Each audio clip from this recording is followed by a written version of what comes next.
Hello students, welcome to our channel Ganit Vigyan. Today we are going to discuss Gay-Lussac's law and Avogadro hypothesis. If you are first time visiting our channel, please do subscribe our channel.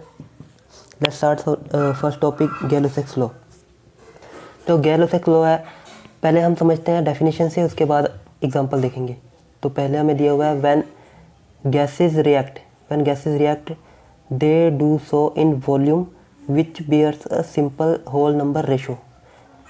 अब जैसे मान लो हमने gas ली hydrogen gas और दूसरी gas ली chlorine gas, इन दोनों को combine किया और हमें प्रोडक्ट मिला HCl, और अगर इसको हम बैलेंस करेंगे तो ये हो जाएगा 2HCl।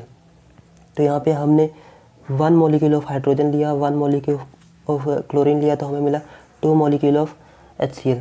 तो यहाँ से हम रेशो फाइंड करेंगे तो हमें रेशो मिली 1:1:2। लेकिन हमें क्या बोला था, when gases react they do so in volume में। मान लो अगर हमने 100 ml हाइड्रोजन गैस ली, 100 ml क्लोरीन गैस ली, तो हमें जो HCl मिलेगा वो मिलेगा 200 ml, क्योंकि जो रेशो थी क्या थी 1:1:2। तो मतलब अगर हम 100 ml हाइड्रोजन लेंगे, 100 ml क्लोरीन लेंगे, तो जो गैस लेनी पड़ेगी HCl गैस बनेगी हमारी, वो बनेगी 200 ml। इसको ऐसे चेक कर सकते हैं, जैसे अगर हम 100 ml 100 और 200 अगर ये कैंसिल करें तो ये रेशो फिर से आ जाएगी 1:1:2। तो डेफिनेशन में हमें यही बोला था, when gases react they do so in volume which bears a simple whole number ratio, और उनकी जो रेशो होगी वो सिंपल होल नंबर का क्या मतलब है। बर्ज़ीलियस ने एक, पहले हम देखते हैं बर्ज़ीलियस हाइपोथेसिस। बर्ज़ीलियस ने क्या किया था कि हाफ एटम ऑफ हाइड्रोजन को कंबाइन किया हाफ एटम ऑफ क्लोरीन, तो हमें क्या मिला था HCl। ये अकॉर्डिंग टू बर्ज़ीलियस हाइपोथेसिस।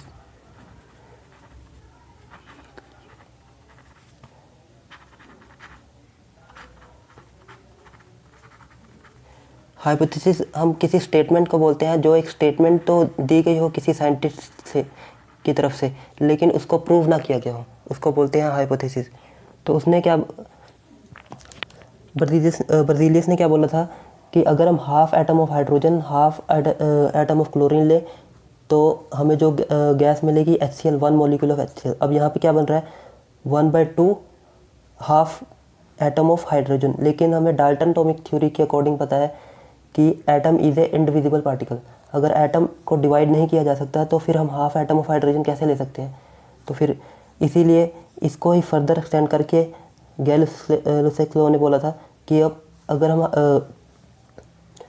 2 रिएक्टेंट लेंगे और दोनों रिएक्टेंट को कंबाइन करेंगे तो तीनों का जो रेशो होगा वो एक होल नंबर रेशो होगा, मतलब 1:1:2। तो अब हम इस पर दोबारा मूव करते हैं। हमने अगर 100 ml ऑफ हाइड्रोजन लिया, 100 ml ऑफ क्लोरीन लिया, तो 200 ml ऑफ हमें क्या मिला HCl। और एक चीज़ और हम ध्यान में रखेंगे, जो ये लॉ है ये गैसेस के लिए वैलिड है। एक एग्जांपल और लेके समझते हैं। जैसे मान लो हमारे पास है मीथेन गैस। अगर हमने मीथेन गैस को बर्न किया in the presence of oxygen, ये बर्न होने के बाद कार्बन डाइऑक्साइड गैस रिलीज़ करेगी प्लस वाटर। अब यहाँ पे ये भी गैस है, ये भी गैस है और ये गैस, लेकिन ये लिक्विड है। तो हमने सिर्फ गैस के लिए देखना है, क्योंकि जो गै-लुसैक लॉ है वो सिर्फ गैस को फॉलो करता है। तो हम सिर्फ यहाँ देखेंगे कि जो गैस से जो रिएक्टेंट गैस है वो प्रोडक्ट बनाने के बाद उनका जो होल नंबर जो रेशो होना चाहिए, होल नंबर रेशो होना चाहिए। तो यहाँ पे अगर हम इसको बैलेंस करेंगे तो बैलेंस करने पे आएगा यहाँ पे 1 कार्बन, तो ये 1 मॉलिक्यूल ऑफ कार्बन, यहाँ पे 2O2, अब यहाँ पे 4 हो गए।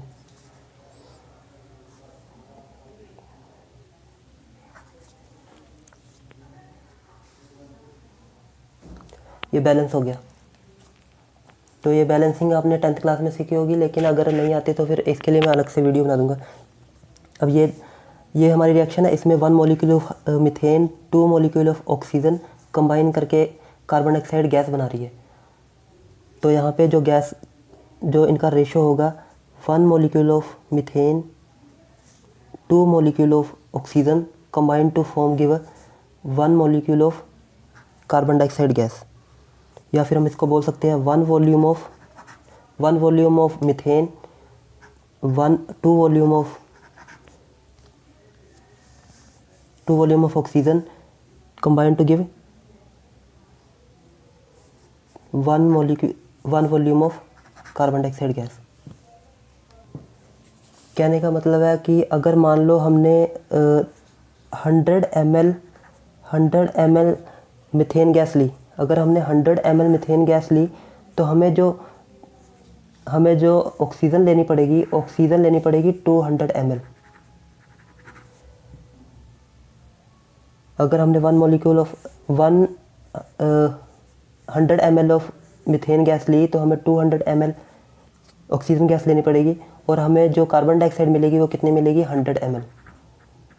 अगर आपको ये समझ में नहीं आया तो हम ऐसे देख सकते हैं, अगर ये 1 है, 1 को किससे मल्टीप्लाई किया 100 से, तो ये इसको 100 से मल्टीप्लाई किया तो हमने इसको भी 100 से मल्टीप्लाई करना, तो ये कितना हो गया 200 ml। तो इसको भी 100 से मल्टीप्लाई किया तो ये क्या हो गया 100 ml। मतलब कि जो रेशो होगी, रेशो का ही मल्टीपल होना चाहिए volume.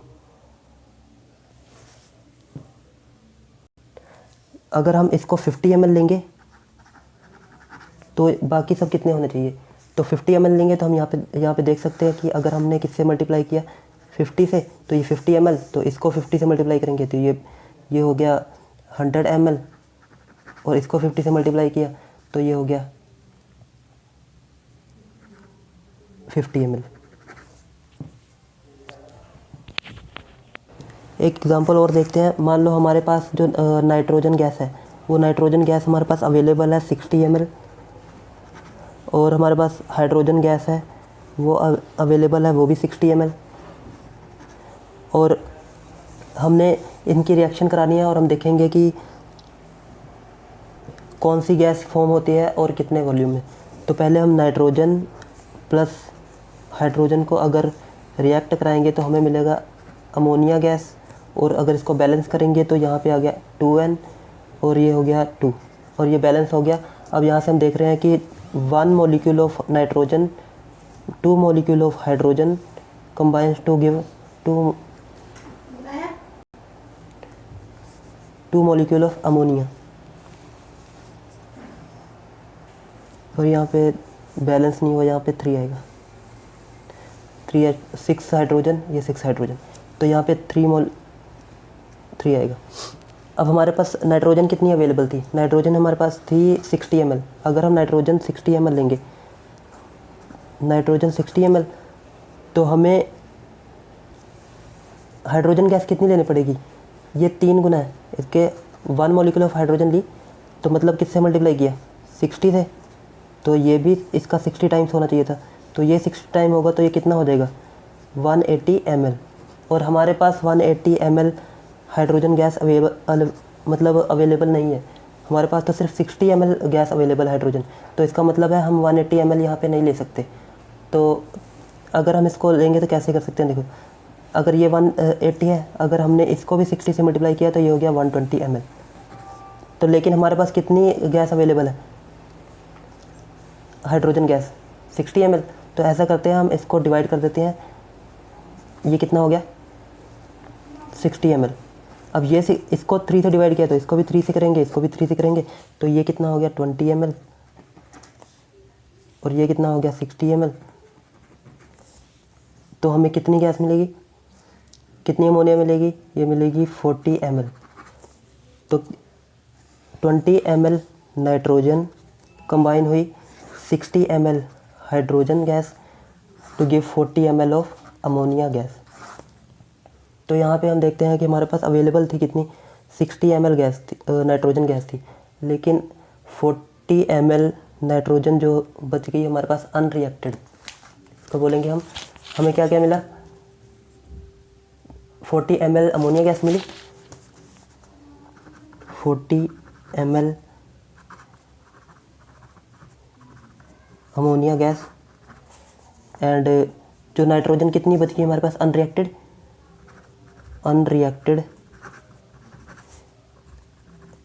Ammonia is 40 ml। Next देखेंगे हम एवोगैड्रो हाइपोथेसिस। सबसे पहले डेफिनेशन देखते हैं। Equal volume of gases under similar conditions of temperature and pressure contain equal number of atoms. इसमें हमें एवोगैड्रो हाइपोथेसिस में बोला था कि अगर हम टेम्परेचर और प्रेशर की कंडीशन सेम रखें, मतलब टेम्परेचर और प्रेशर को चेंज ना करें दोनों गैस के लिए, दोनों या अगर जितने भी सैंपल ले रहे हैं, मान लो 3 गैसेस का सैंपल ले रहे हैं, अगर तीनों गैसेस का टेम्परेचर और प्रेशर कांस्टेंट है, तो अगर उन तीनों का वॉल्यूम सेम है तो उनमें नंबर ऑफ मॉलिक्यूल भी सेम होंगे। जैसे मान लो एक एग्जांपल, एक फ्लास्क है हमारे पास, इस फ्लास्क में हमारे पास है हाइड्रोजन गैस। सेकंड फ्लास्क, इसमें हमारे पास ऑक्सीजन गैस। और थर्ड फ्लास्क, इसमें हमारे पास है क्लोरीन गैस। तीनों फ्लास्क में हमने इसमें भी 100 ml हाइड्रोजन गैस ली, इसमें भी 100 ml हाइड्रोजन गैस ली, और इसमें ऑक्सीजन गैस, और इसमें भी हमने 100 ml ही क्लोरीन गैस ली। अब तीनों का वॉल्यूम सेम है, तीनों का वॉल्यूम भी सेम, तीनों का टेम्परेचर प्रेशर भी सेम। दो चीज़ें सेम होनी चाहिए, volume and temperature pressure.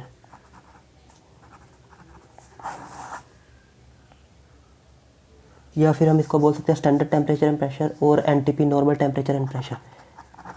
Normal temperature and pressure. अगर हमने स्टैंडर्ड टेम्परेचर एंड प्रेशर रखा, मतलब तीनों का टेम्परेचर प्रेशर भी सेम, तीनों का वॉल्यूम भी सेम, तो अगर तीनों का वॉल्यूम भी सेम है और टेम्परेचर प्रेशर भी सेम है, तो तीनों के अंदर जो गैस के मॉलिक्यूल्स होंगे वो भी सेम ही होंगे। जैसे हमने डेफिनेशन बोला था, इक्वल वॉल्यूम ऑफ गैसेस, अगर तीनों का वॉल्यूम इक्वल है अंडर सिमिलर कंडीशंस, अगर कंडीशन सिमिलर है, condition mean temperature pressure and other physical condition same है। इक्वल नंबर ऑफ एटम्स, तो तीनों में एटम्स जो होंगे वो भी इक्वल होंगे। मान लो अगर वैसे तो n नंबर ऑफ एटम्स होंगे, हमने मान लिया इसमें 10 एटम है, टोटल 10 एटम है, तो अगर इसमें 10 एटम होंगे तो इसमें भी 10 एटम होंगे, इसमें भी 10 एटम होंगे। अगर तीनों का वॉल्यूम सेम है, अगर तीनों का temperature pressure physical condition same है, तो इन तीनों के नंबर ऑफ एटम्स भी सेम होंगे। ये था एवोगैड्रो हाइपोथेसिस। जैसे मान लो हमारे पास 1 litre oxygen gas, 1 litre oxygen gas है, अगर उसमें n नंबर ऑफ मॉलिक्यूल्स हैं, अगर 1 लीटर ऑक्सीजन गैस में n नंबर ऑफ मॉलिक्यूल्स हैं, तो 1 लीटर हाइड्रोजन गैस में भी n नंबर ऑफ मॉलिक्यूल्स ही होंगे। और 1 लीटर चाहे हम क्लोरीन गैस भी ले लेंगे तो उसमें भी n नंबर ऑफ मॉलिक्यूल्स ही होंगे। n की जगह पे अगर हम, जैसे मान लो हमारे पास है 100 ml ऑफ ऑक्सीजन गैस, इसमें हमारे पास थे n मॉलिक्यूल्स ऑफ ऑक्सीजन। अगर हाइड्रोजन गैस में ऑक्सीजन के n मॉलिक्यूल्स थे, तो जो हमारे पास हाइड्रोजन गैस होगी 100 ml ऑफ हाइड्रोजन गैस, इसमें भी n मॉलिक्यूल्स होंगे। और अगर हम क्लोरीन गैस लेंगे 100 ml ऑफ क्लोरीन गैस, तो उसमें भी हमारे पास n मॉलिक्यूल्स होंगे। और हमें क्वेश्चन आ गया कि 100 ml ऑफ ऑक्सीजन में अगर n मॉलिक्यूल्स हैं, तो बताओ हमारे पास 50 ml ऑफ ऑक्सीजन में कितने मॉलिक्यूल होंगे। तो यहाँ पे 100 ml ऑक्सीजन थी, तो इसको हमने 2 से डिवाइड किया तो 50 आया। तो यहाँ पे भी हम क्या करेंगे, 2 से डिवाइड कर देंगे, n/2 मॉलिक्यूल्स ऑफ ऑक्सीजन।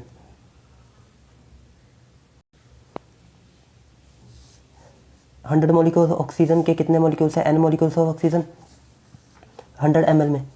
अगर हमने कह दिया कि फाइंड करो 10 ml ऑक्सीजन में 10 ml ऑक्सीजन में कितने मॉलिक्यूल्स होंगे, तो 100 को 10 से डिवाइड किया तो कितना आया 10, तो n को 10 से डिवाइड करेंगे तो n/10 मॉलिक्यूल्स। तो यहाँ पे हमने जब 100 को 2 से डिवाइड किया तो 50 आया, तो हमें यहाँ पे n को भी 2 से डिवाइड करना पड़ा। जब हमने 100 को 10 से डिवाइड किया तो यहाँ पे क्या आया 10, तो हमें n को भी 10 से डिवाइड करना पड़ा। मतलब जैसे जैसे हम वॉल्यूम को कम कर रहे हैं, वॉल्यूम को जिससे डिवाइड कर रहे हैं, उसी हिसाब से हमारे पास जो n है वो भी डिवाइड होता जा रहा है। तो इसका मतलब है वॉल्यूम, तो यहाँ से हमें पता लग रहा है कि जो वॉल्यूम है वो किसके डायरेक्टली प्रोपोर्शनल है। Volume is directly proportional to number of molecules. अगर हम वॉल्यूम इंक्रीज़ करेंगे तो नंबर ऑफ मॉलिक्यूल्स भी इंक्रीज़ करेंगे। मान लो अगर इसको ये 100 ml ऑक्सीजन थी, अगर हम इसकी जगह पे 200 ml ऑक्सीजन ले लेते तो यहाँ पे ये 2 से मल्टीप्लाई हुआ तो ये क्या हो जाता 2n मॉलिक्यूल्स ऑफ ऑक्सीजन। तो यहाँ पे कितने मॉलिक्यूल्स हो जाते 2n। तो मतलब जो वॉल्यूम है वो किसके साथ डायरेक्टली प्रोपोर्शनल है। जैसे जैसे वॉल्यूम बढ़ा रहे हैं वैसे वैसे क्या बढ़ रहा है number of molecules of gas, oxygen gas. तो volume is directly proportional to number of molecules. तो volume of gas is directly proportional to number of molecules. Volume of gas is directly proportional to number of molecules।